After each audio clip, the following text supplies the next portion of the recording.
Parul university के placements का कोई रिप्लेसमेंट नहीं, इसलिए टॉप कंपनीज की फर्स्ट चॉइस। आप तो समझ ही गए होंगे। Join Parul university, Vadodara, Gujarat. Bill को लेकर आज सुप्रीम कोर्ट में लगातार दूसरे दिन सुनवाई हुई। देश के मुख्य न्यायाधीश संजीव खन्ना, जस्टिस PV संजय कुमार और जस्टिस KV विश्वनाथन की बेंच इस मामले पर सुनवाई कर रही थी। सुनवाई करते हुए अदालत ने कहा कि कानून में कुछ सकारात्मक बातें हैं और इस पर पूरी तरह रोक नहीं लगाई जा सकती है। सुप्रीम कोर्ट ने कहा कि फिलहाल वक्फ बोर्ड और काउंसिल में कोई नियुक्ति न हो। इस पर सॉलिसिटर जनरल तुषार मेहता ने बताया कि सरकार अभी नियुक्ति नहीं करने वाली है। इस मामले पर 5 मई को अब अगली सुनवाई होगी। आज फिर अदालत में एक बार वक्फ बाय यूजर का जिक्र हुआ। कहा गया कि वक्फ बाय यूजर की संपत्ति को भी डी नोटिफाई नहीं किया जाएगा। ऐसे में सवाल उठता है कि आखिर ये वक्फ बाय यूजर है क्या।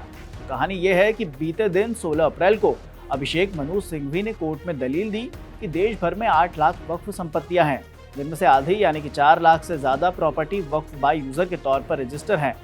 सिंघवी ने आगे दलील दी और इस बात को लेकर चिंता भी जताई कि वक्फ अधिनियम में किए गए संशोधन के बाद इन संपत्तियों पर सीधा खतरा पैदा हो गया है।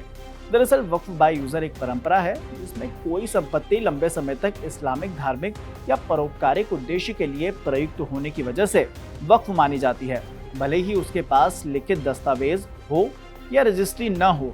कपिल सिब्बल ने कहा कि वक्फ बाय यूजर वक्फ की एक शर्त है। इसको ऐसे समझिए कि मेरे पास एक प्रॉपर्टी है और मैं चाहता हूँ कि वहाँ एक अनाथालय बनवाया जाए, तो इसमें समस्या क्या है?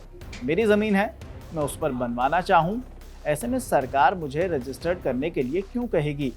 इस पर CGI ने कहा कि अगर आप वक्फ का रजिस्ट्रेशन कराएंगे तो रिकॉर्ड रखना आसान होगा। कपिल सिब्बल और सिंघवी की दलीलों पर जस्टिस ने जवाब दिया, कानून के मुताबिक फर्जी दावों के बचने के लिए रजिस्टर कराना जरूरी है, इसीलिए वक्फ डीड बनवाना होगा। इस पर सिब्बल ने तर्क दिया। उन्होंने कहा कि इतना आसान नहीं है। वक्फ सैकड़ों साल पहले बनाए गए थे। सरकार 300 साल पुरानी संपत्ति की वक्फ डीड मांगेगी। आखिर लोग कहां से लाएंगे? यही समस्या है। आज सुनवाई के दौरान सुप्रीम कोर्ट ने कहा कि ऐसे 5 बिंदु तय करने होंगे जिस पर सुनवाई होगी। 110-120 फाइलें पढ़ना संभव नहीं। नोडल काउंसिल के जरिए आपत्तियों को तय किया जाए। इस मामले पर 5 मई को अब अगली सुनवाई होगी। वहीं वक्फ बाय यूजर को लेकर विष्णु शंकर जैन ने भी एक पिटीशन लगाई है।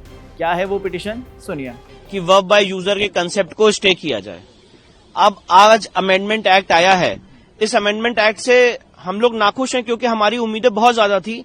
उस उतनी उम्मीदों पे अमेंडमेंट एक्ट नहीं आया, थोड़ा उसमें काफी चीजें हमारे उम्मीद के हिसाब से रह गई।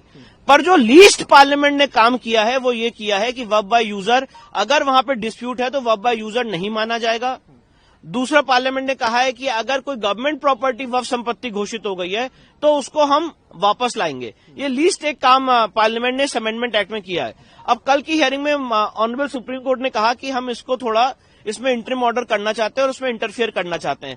तो मेरा सबसे पहला कहना यह है कि सुप्रीम कोर्ट इस मामले की आर्टिकल 32 में डायरेक्ट सुनवाई नहीं कर सकता है, क्योंकि जब ऐसे ही मामले पहले सुप्रीम कोर्ट आए थे तो बोला गया था कि आप हाईकोर्ट जाइए। पिछले 7 साल से 120 याचिकाएं अलग अलग हाईकोर्ट में लंबित है और कोई इंटरिम ऑर्डर जब हमने वक्फ एक्ट 1995 को चुनौती दी थी तो नहीं किया गया है। तो ये एक बहुत ही रॉन्ग प्रेसिडेंट सेट करेगा। Point number 1।